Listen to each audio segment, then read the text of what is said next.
Siemandero wszystkim, z tej strony Długi. Witam Was na moim kanale Anatomia Broni Palnej. W dzisiejszym odcinku chciałbym chwilę porozmawiać o weekendowym wydarzeniu, którym był 6. ogólnopolski zlot miłośników broni palnej ProArma 2024. Wydarzenie odbyło się w Puławach w dniu 5 i 6 października. Wiem, że wielu z Was, którzy oglądacie mój kanał, odwiedziło to wydarzenie, ponieważ sprzedało się z mojego linku, który mieliście zniżkę na bilety, ponad 40 wejściówek, więc dziękuję Wam bardzo za zaufanie i że korzystacie. Bardzo fajnie. No, cieszę się, że oglądacie te moje materiały i że korzystacie z moich bonusów dla Was, tak jakby. Doszedłem do wniosku, że po nagraniu 8 godzin materiałów praktycznie na całej tej ProArmie będę cyklicznie wrzucał stoiska, relacje ze stoisk, które nagrałem z moim serdecznym kolegą Romualdem. Także zobaczymy jeszcze dokładnie, jak to będzie wyglądało, ale będę starał się raz w miesiącu wrzucić Wam przynajmniej jedno stoisko, jednego wystawcę. Wiem, że na niektórych stoiskach byliśmy trochę dłużej, u niektórych byliśmy trochę krócej, więc zobaczymy, jak to będzie wyglądało. Pewnie też niektóre te stoiska będą ze sobą łączone. W każdym razie będę chciał u mnie na kanale zdać Wam taką pełną relację z całego tego zlotu.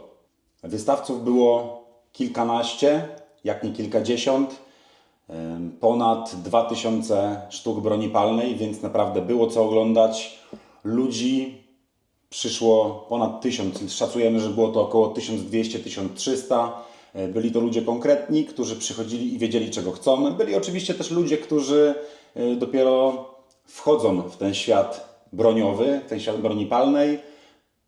Dużo słyszeliśmy od nich, co było świetne, co poprawić, wyciągamy wnioski, tak aby przyszły zlot był tylko lepszy. Także zapraszam Was do obejrzenia relacji. Pierwszą relacją, którą chcę Wam pokazać, jest wisowisko, które po prostu przeprofesjonalnie przedstawił nam pan Leszek Ehrenfeit. Dlatego to będzie jako pierwsza relacja i taki główny punkt programu. Wisowisko tak zwane, ponieważ było tam bardzo dużo wisów, zresztą sami zobaczycie. Nie tylko wisy, dużo też innej broni, już takiej bym powiedział mocno zabytkowej i mocno szczególnej. Także zapraszam Was do obejrzenia materiału. Mam nadzieję, że jeżeli nie daliście rady być z nami na ProArmie, to przynajmniej teraz zażyjecie troszeczkę, że tak powiem, jej smaku i klimatu. Także zapraszam do obejrzenia materiału.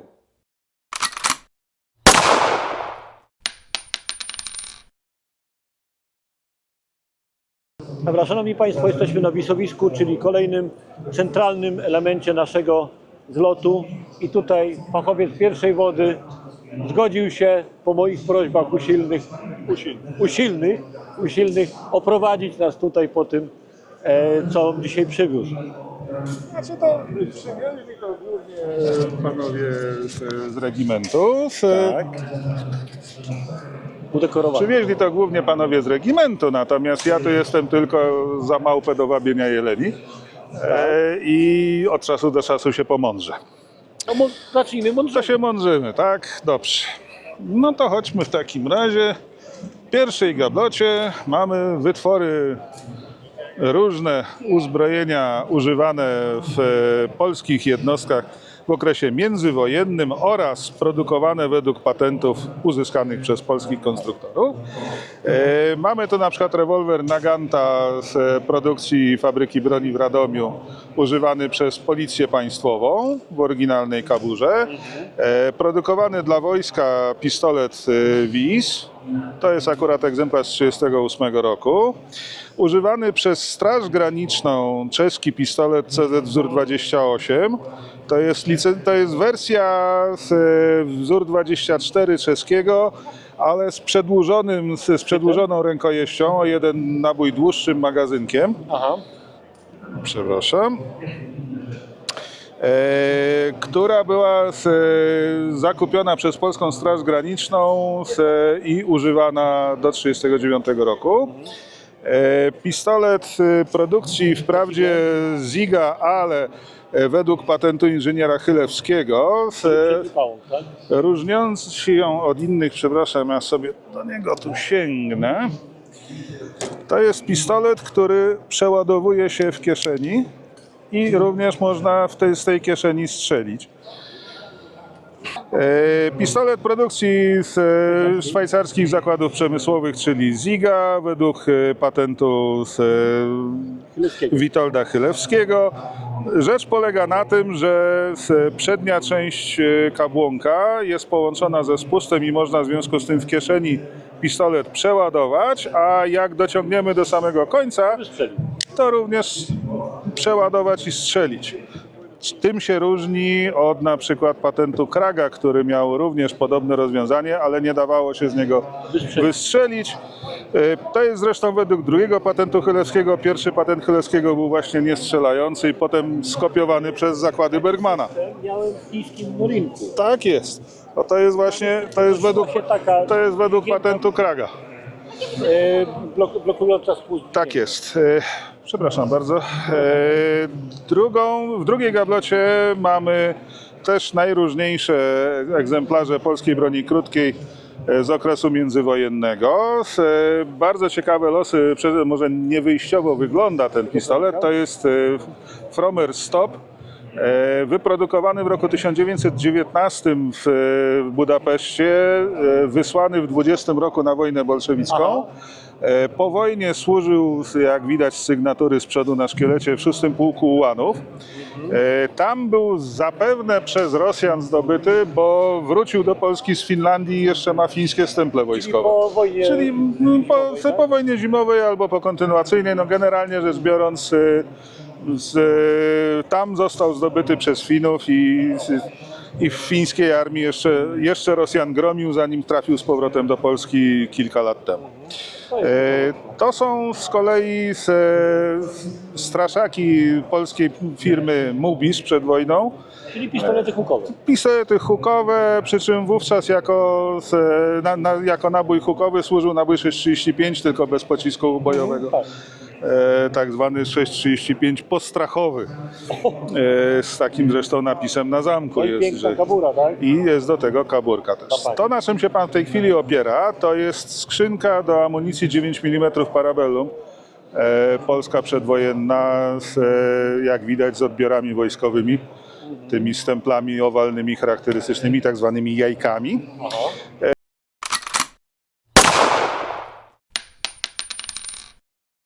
Następnie mamy przegląd różnych modeli WIS-ów od 1936 roku przez produkcję okupacyjną aż do produkcji z lat 90. To jest ciekawostka. No tak, to Amerykanie po wojnie zdobyczne pistolety bardzo często sobie przerabiali. One były niklowane po wierzchu i dostawały okładki robione z szyb do samolotów myśliwskich, które były wykonywane z plexiglasu. Pod to były podkładane zdjęcia i to bardzo... jest ta sama pani? Nie wiem, jakaś może być inna, albo w ogóle koledzy z wojska.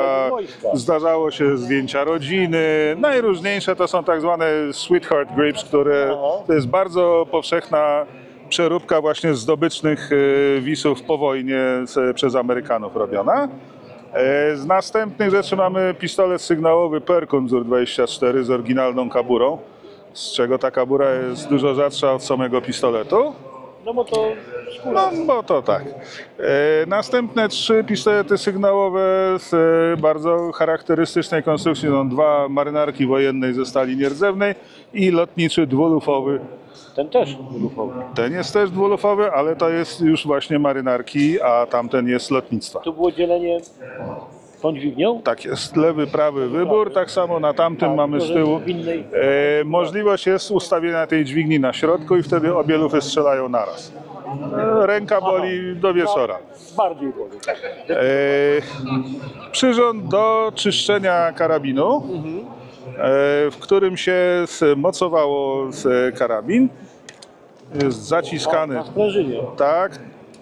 Wyjmujemy karabin, jak do czyszczenia wkładamy go tam w but, potem między uchwyty, zaciskamy, jest w tej chwili zamocowany, po wyjęciu zamka wyciorem można Czyli tak czyścić. ewentualnie można było jeszcze przymocować takiego stołu i w ogóle się nie No rusza. tak, ale no najczęściej to było, to było też używane w polu, w związku z tym one nie były mocowane do tych stołów, tylko po prostu stawiane.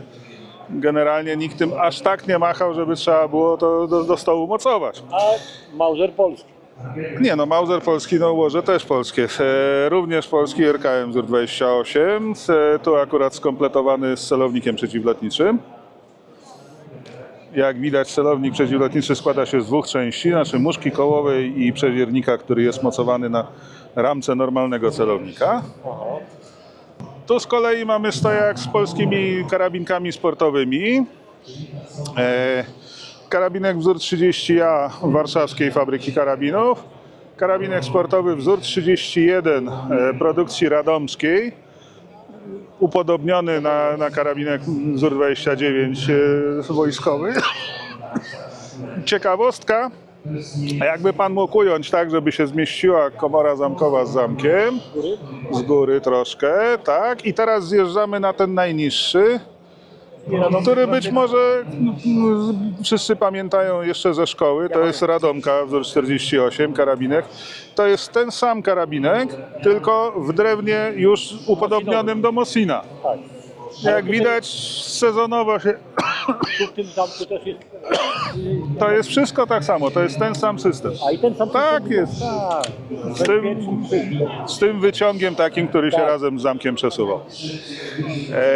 Tu z kolei mamy 3 karabinki kawaleryjskie polskie, 2 wzór 98 i jeden 91 przez 98 przez 25. To jest przeróbka Mosina Aha. na nabój 7,9 mauserowski. Czyli zmiana lufy? Czy Nie, przeładowanie? to jest śmieszne. Przewód lufy Aha. mosinowskiej jest dokładnie tej samej średnicy co mauserowski. Chociaż ten się nazywa, że jest 7,62, a Mauser jest 7,92. Natomiast średnica pocisku i średnica przewodu jest ta sama. Ciekawostka. W związku z tym Niemcy wymyślili za I wojny światowej, że wystarczy skrócić lufę obcinając ją, wywiercić nową komorę nabojową w tym, co zostało z tej lufy i będzie chodził na Mausery. A nasi to później po wojnie przejęli i w związku z tym fabryka Arma w Lwowie, jak również zbrojownia numer 1 w Krakowie produkowała te właśnie karabinki dla... No, one były pomyślane dla kawalerii, ale ostatecznie kawaleria pozostała przy Mauserach 98, a te karabinki trafiły do policji częściowo, no, były w artylerii konnej przez wiele lat. Graniasta komora, tak? No tak, bo to jest przeróbka z carskich karabinów, stąd jeszcze mają te graniaste komory. Bo do 1932 roku były jeszcze graniaste, nawet pierwsze te Mosiny wzór 91 przez 30 nadal miały jeszcze graniaste komory. A mam sztucer na bazie Mosina i to właśnie z graniastą komorą. Tak. Z ciekawostek jeszcze, tutaj mamy wczesny karabinek wzór 98 z Radomia, jeszcze z nazwą fabryki PWB, Państwowa Wytwórnia Broni, bo dopiero w 1928 nastąpiła zmiana na fabrykę broni. Czyli tuż przed. Czyli to jest 27 rocznik, to jest w ogóle drugi rok produkcji karabinka 98 w Radomiu. Właśnie egzemplarz, a tutaj mamy już, to jest akurat warszawski PFK, ale generalnie rzecz biorąc karabinki z 38 były produkowane najpierw w Warszawie, potem produkcja została przeniesiona z Radomia, ponieważ Warszawa skoncentrowała się na karabinach maszynowych i w związku z tym wszystkie inne projekty wywędrowały do innych Radomia. fabryk. Tak. Tylko do Radomia. Tylko do Radomia. No, dwie fabryki były, które produkowały broń strzelecką przed wojną. To był Radom i Warszawa, więcej nie było.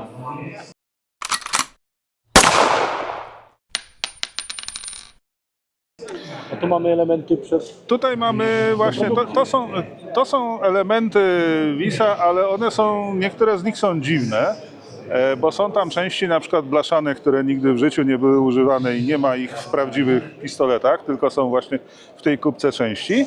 I jest na przykład odkówka zamka. Tak.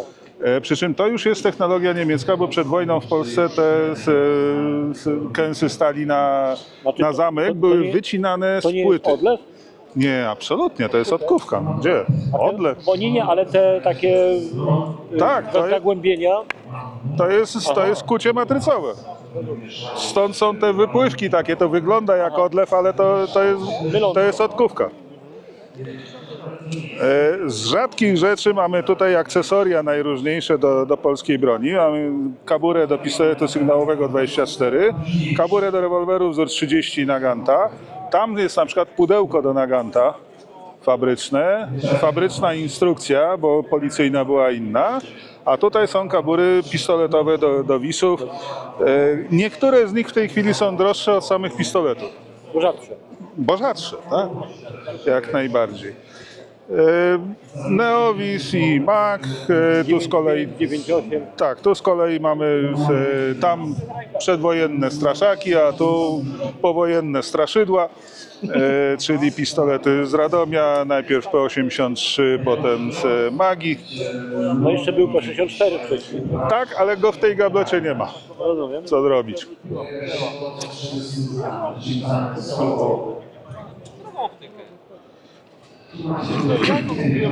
Z ciekawych rzeczy mamy tam Tantala z wczesnej produkcji, bo pierwsze egzemplarze, które były wyprodukowane, to była partia karabinków z szyną do mocowania noktowizora NSP3. To kawał noktowizora był. I zresztą numer tego noktowizora jest numerem Tam broni. jest noktowizor? Tak. To jest właśnie noktowizor do tego karabinka i to jest dokładnie ten numer A, fabryczny. zgodny numer jest. Tak. Tutaj mamy z kolei, Przepraszam bardzo, ten sprzęt to jest... to jest szwedzki RKM Browninga KG-21. 37. 37 to jest. To jest 37? Tak. A, dobra, to z wymienną lufą, okej, sorka. KG-37, to jest rozwojowa wersja 21 z wymienną lufą. O tyle ciekawa, że Szwedzi kupili licencję bezpośrednio od Amerykanów, nie przez Belgów, tak jak my, i uruchomili produkcję od początku w calowych wymiarach, nie bawiąc się w konwersję na milimetry, co sprawiło, że uruchomili produkcję już w 22 roku, czyli po roku od zakupu, a myśmy się z tym bawili ładnych parę lat. Wymiarowe. Tak. No i przede wszystkim dokumentację całą przerobić. Tu mamy glauberyty najróżniejszych typów, bo są zarówno glauberyty 84 na nabój 9 mm Makarowa, najwcześniejsze, jak i późniejsze 84P na nabój 9 para. Jest na 918. A tu są wszystkie na 9,18 w tym rzędzie. Trzy w małych puszkach i jeden w dużej puszce, natomiast tutaj mamy PM84P już na 9 para. To jest. A to są makarony. Tamto parówki, tu makarony. Tak, ale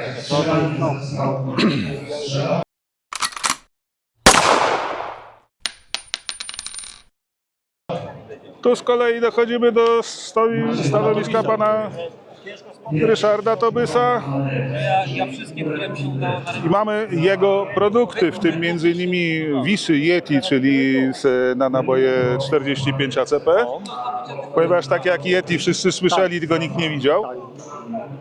Najnowsza wersja złota. Złocona? Tak. Nie no, złocona, ale no Ale pomysły. łącznie z magazynkiem. Tak. No jak wszyscy, to wszyscy, babcia też. Babcia też. Można go na chwileczkę? Z ciekawych rzeczy akurat tego egzemplarza to jest numer 007, więc być może nowa broń Jamesa Bonda. Tak jest. Tutaj mamy rzeczy, z których pan Ryszard był znany wcześniej, czyli jego rekordowy rewolwer czarnoprochowy oraz replika karabinu Maroszka wzór 38. Tą gablotę warto potem nakręcić jeszcze raz, jak już... Tak, bo tu mamy i największe i najmniejsze rzeczy. Tak. Cześć Leszek. Czołem. A tutaj mamy najróżniejsze kuliste w kształcie grzyba rzeczy z okresu II wojny światowej. Tu mam pistolety belgijskie, niemieckie i polskie, Sturmgewehra, MP40, pistolety maszynowe alianckie, czyli Lanchester, Thompson i Stenmark 2. Ten tutaj gniazdo magazynka tu też jest mosiężny, tak? To jest mosiężne, tak. No, bo tam Bo Lanchester, żeby było śmiesznie, wszyscy piszą, że on jest kopią MP28. Tak naprawdę on był kopiowany z hiszpańskiej kopii MP28, która miała mosiężne gniazdo. aha, i dlatego I zrobili dlatego zrobili mosiężne. No to, a to jest z kolei 50-nabojowy magazynek właśnie do Lanchestera. To jest taki sam jak do Stena, tylko później był 32-nabojowy, trochę bardziej poręczny. Ta 50 jest po prostu długości takiej, że generalnie można go jako pałki używać. Bo, tak, potwornie No i olbrzymi. maszyna do pisania z Chicago, tak? Dlatego to już jest wersja wojskowa, on jest 28A1, uproszczony, ale że tak. Pepesza radziecka, podstęp pistolet maszynowy wzór 49 przez 57 jugosłowiański, który z zewnątrz wygląda trochę jak Pepesza, strzela nabojem tym samym z magazynków rosyjskich, ale tak naprawdę w środku to jest Beretta. Aha, A żeby było jeszcze śmieszniej, z ciekawych rozwiązań ma szybko wymienną lufę. co się w pistoletach maszynowych rzadko Co zdarza. się, no rzadko, ale akurat w tym się zdarzyło jak najbardziej. Pod tym mamy następny jugosłowiański pistolet maszynowy, który był następcą Jugo Pepeszy, czyli Jugo MP, a dokładnie automatem 56. To jest pistolet maszynowy z kolei taki mieszający rozwiązania z MP40 i Sudajewa. Jak widać strasznie długa komora zamkowa, w związku z tym szybkostrzelność była około 400, nie, właśnie była długa linia, znaczy długa droga zamka, w związku z tym mała szybkostrzelność, on miał około 450 strzałów na minutę, w związku z tym był celny z kolei ogniem ciągłym, czego się nie da powiedzieć o Pepeszy, która jechała ponad 1000 na minutę i to strzelała tam, gdzie ona strzelała, a nie gdzie ktoś chciał. Kabury do różnych pistoletów, też właśnie drugowojennych, to mamy m.in. niemiecką kaburę Dowisa.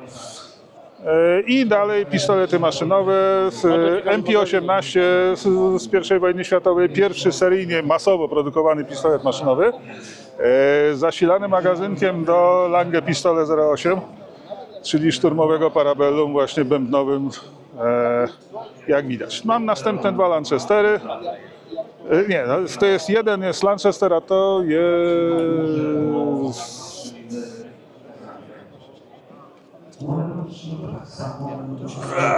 albo MP28, albo jego kopia. No to jest to jeszcze bardziej skomplikowana historia. To jest Zig-Bergman.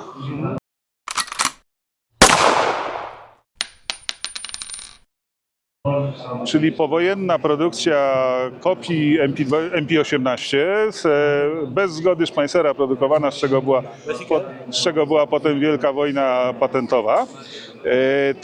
To jest egzemplarz wyprodukowany, czy sprzedany przynajmniej do Finlandii na nabój 7,65 Parabellum.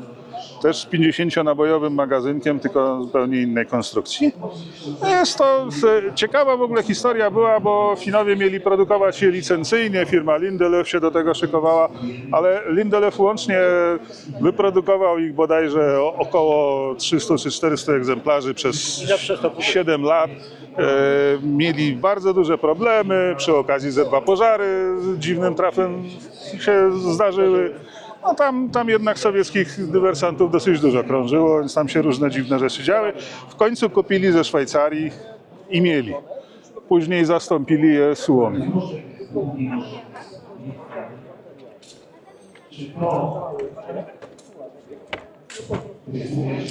Dobrze. Nie, no nie wszedłem jeszcze, ale mówisz, że można. Tutaj na dole mamy skrzynię transportową portugalską, żeby było śmieszniej, z karabinem maszynowym MG34. W takim ukompletowaniu 34 trafiały do armii portugalskiej w czasie II wojny światowej. I na zewnątrz mamy właśnie opis Metralladora 7,9 mm, wzór 1944. Portugalczycy używali również MG13, również importowanych z Niemiec. Mamy portugalski, niemiecki karabin maszynowy. To jest celownik normalny. Tak. Mówiliśmy tam o Bergmanach fińskich i o tym, że zastąpił je Suomi. To Suomi mamy właśnie tutaj. Bardzo ładny. Obok samozariadkę. G41. Że co? To jest A? AWT? Mamy wajchę z boku. Kolbę mamy oznaczoną A, czyli powinna być maszynowa. Wajcha jest przekładalna na drugą stronę. Bo to jest w ogóle śmieszne. Właściwie każdy SWT jest maszynowy. Bo jedyne, co go przed tym powstrzymuje, to jest konfiguracja tej wajchy, która nie bo tam jest spust wychodowy. Miałem, tak. Tak, to jest normalnie maszynowa. Tylko, że mała pojemność magazynka. No i jest strasznie źle w tego. Co zrobić? G43. Obok mamy normalnego Mausera, Kriegsmodela późnego. No to jest bardzo. Aha, który to jest rok? 44 zapewne. Tak. Nie ma tutaj datowania chyba. Jest 44. Czyli samopowtarzalny. Samopowtarzalny, tak. To bardziej. Natomiast generalnie a propos tego, jak to właśnie Rosjanie wszystko rżnęli, a Niemcy byli oryginalni, to jest doskonały przykład na to, bo w tym karabinie cały mechanizm gazowy jest zerżnięty ze Ze zbuta. zbuta. No. Ale nieudanie. W dodatku z błędami. Tak. Tu mamy z kolei na końcu, to jest karabin japoński Arisaka, czy karabinek akurat. Tak. To z zasłoną zamka przeciwpiaskową. Bezpiecznikiem. Bezpiecznik na końcu jest w ogóle uproszczony do przodu. Do przodu, mocno do przodu i dopiero obracać. O, Nie chciałem naciągać iglicy, ale nie, to niech się właściciel martwi teraz, tak?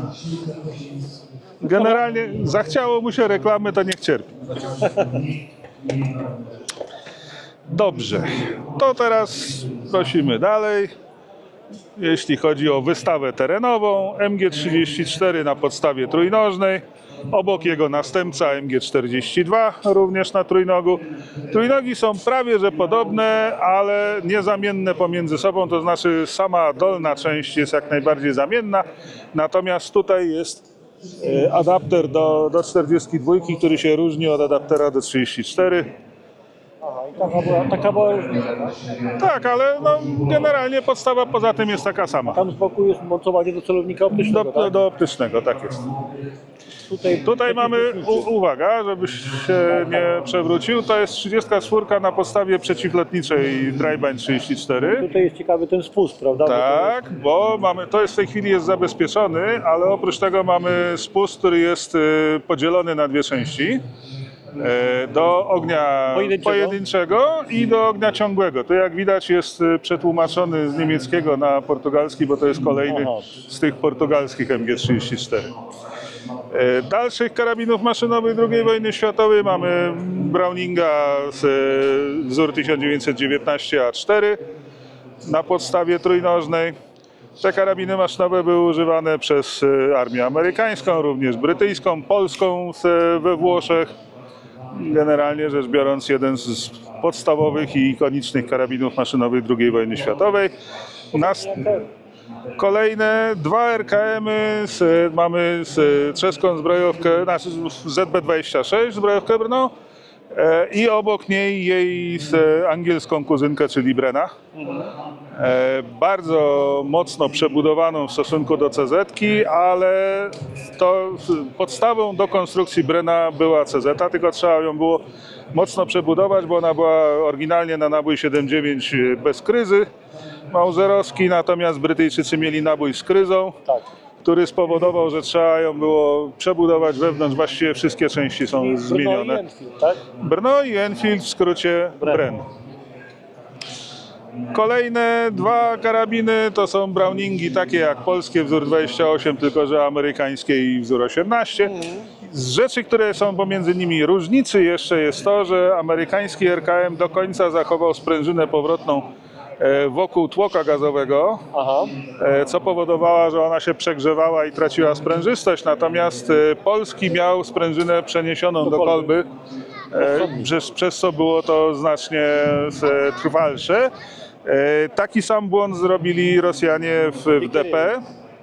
Również na tłoku owinięta sprężyna powrotna i potem DPM już ze sprężyną wkręcaną z tyłu, tak, tą rurką. Rozwiązanie kryzy na boju. No tak, bo trzeba było jakoś te naboje ułożyć, a ponieważ one z racji wystającej kryzy są bardzo stożkowe, to jak się ich ułoży odpowiednio dużo, to się robi kółko z tego, w związku z tym jest talerzowy magazynek. 70. Nie, 47. 47. Obróciłem cyfry. Tak.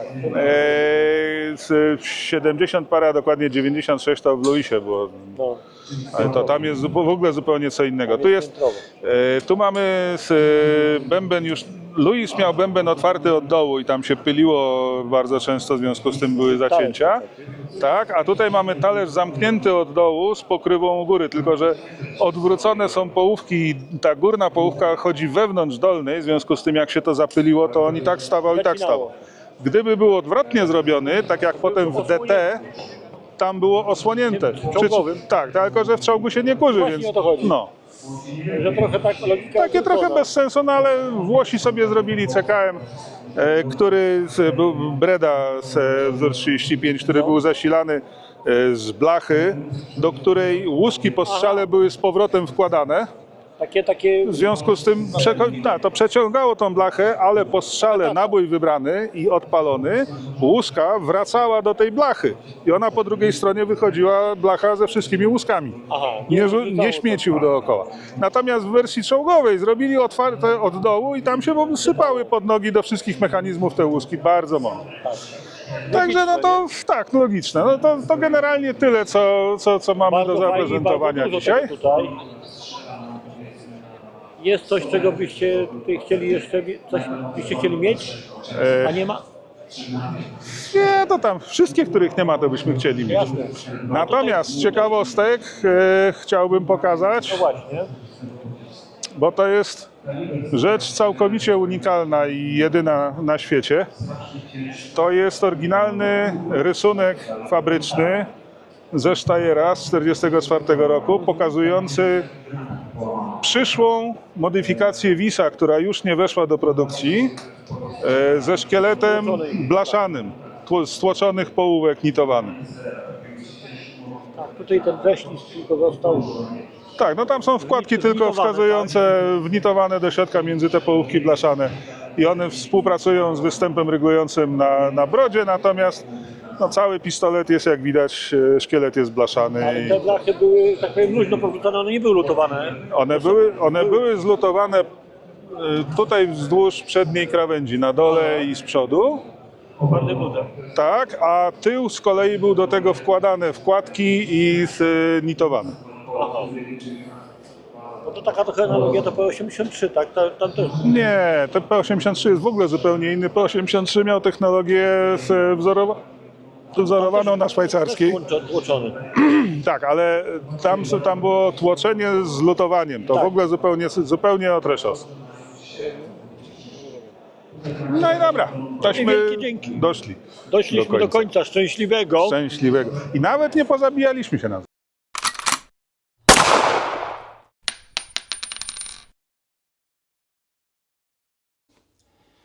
Także tak wyglądało jedno ze stoisk.